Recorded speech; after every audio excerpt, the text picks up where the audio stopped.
PSI ಹಗರಣದ king pin ಮನೆಗೆ BJP ಅಭ್ಯರ್ಥಿ ಭೇಟಿಯನ್ನ ಕೊಟ್ಟಿದ್ದಾರೆ. ಕಲಬುರಗಿ ಬಿಜೆಪಿ ಅಭ್ಯರ್ಥಿ ಉಮೇಶ್ ಜಾಧವ್ ವಿಸಿಟ್ ಮಾಡಿದ್ದಾರೆ. ಪಿಎಸ್ಐ ಹಗರಣದ ಕಿಂಗ್ ಪಿನ್ ಮನೆಗೆ ಬಿಜೆಪಿ ಅಭ್ಯರ್ಥಿ ಉಮೇಶ್ ಜಾಧವ್ ವಿಸಿಟ್ ಮಾಡಿದ್ದಾರೆ. ಕಲಬುರಗಿಯ ಬಿಜೆಪಿ ಅಭ್ಯರ್ಥಿ ಉಮೇಶ್ ಜಾಧವ್ ಆರ್.ಡಿ. ಪಾಟೀಲ್ ಮನೆಯಲ್ಲಿ ಅಭ್ಯರ್ಥಿಗೆ ಊಟೋಪಚಾರ. ಸಂಸದ ಜಾಧವ್ ನಡೆ ವಿರುದ್ಧ ಆಕ್ರೋಶ ಭುಗಿಲೆದ್ದಿದೆ.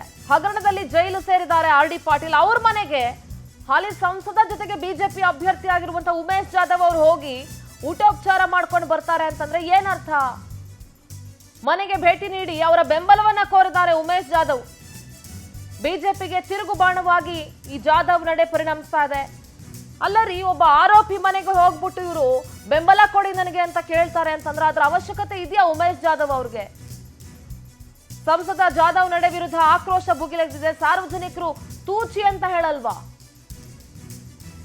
ಏನು ರಾಜಮರ್ಯಾದೆ ಅವ್ರಿಗೆ ಅವ್ರ ಮನೆಯಲ್ಲಿ? ಆರ್.ಡಿ. ಪಾಟೀಲ್ ಈಗ ಆಲ್ರೆಡಿ ಜೈಲ್ ಸೇರಿದ್ದಾರೆ ಹಗರಣದಲ್ಲಿ. ದೃಶ್ಯಗಳಲ್ಲಿ ಗಮನಿಸ್ತಾ ಇದ್ದೀರಿ. ಅವ್ರ ಮನೆಗೆ ಹೋಗ್ಬಿಟ್ಟು ಇವರು ದೃಶ್ಯಗಳಲ್ಲಿ ಗಮನಿಸ್ತಾ ಇದ್ದೀರಿ. ಭಕ್ಷ್ಯ ಭೋಜನಗಳನ್ನ ತಿನ್ಕೊಂಡು ಅವ್ರ ಬೆಂಬಲ ಕೋರಿ ಬಂದಿದ್ದಾರೆ. ಬಿಜೆಪಿಗೆ ತಿರುಗು ಬಾಣವಾಗಿ ಪರಿಣಮಿಸಿದೆ ಉಮೇಶ್ ಜಾಧವ್ ಅವರ ನಡೆ. ಪಿಎಸ್ಐ ಹಗರಣ ಎಷ್ಟು ದೊಡ್ಡ ಮಟ್ಟದ ಹಗರಣ ಅದು. ಇಡೀ ರಾಜ್ಯದಲ್ಲೇ ಸದ್ದು ಮಾಡಿದಂತ ಹಗರಣ ಅದು. ಕಾಂಗ್ರೆಸ್ಗೆ ಇದು ದೊಡ್ಡ ಅಸ್ತ್ರ. ಇದು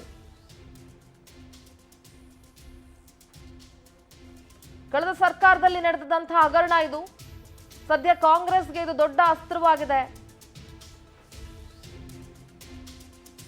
ಸಾರ್ವಜನಿಕವಾಗಿ ಕೂಡ ಆಕ್ರೋಶ ಭುಗಿಲೆದ್ದಿದೆ. ಸಾರ್ವಜನಿಕ ವಲಯದಲ್ಲಿ ಚರ್ಚೆ ಆಗ್ತಾ ಇದೆ. ಏನಿದು, ಹಾಲಿ ಸಂಸದರು ಹೋಗ್ಬಿಟ್ಟು ಒಬ್ಬ ಆರೋಪಿಯ ಮನೆಯಲ್ಲಿ ಊಟೋಪಚಾರ ಮಾಡಿಕೊಂಡು ಅವರ ಬೆಂಬಲ ಕೇಳ್ಕೊಂಡು ಬಂದಿದ್ದಾರಲ್ಲ ಅಂತ.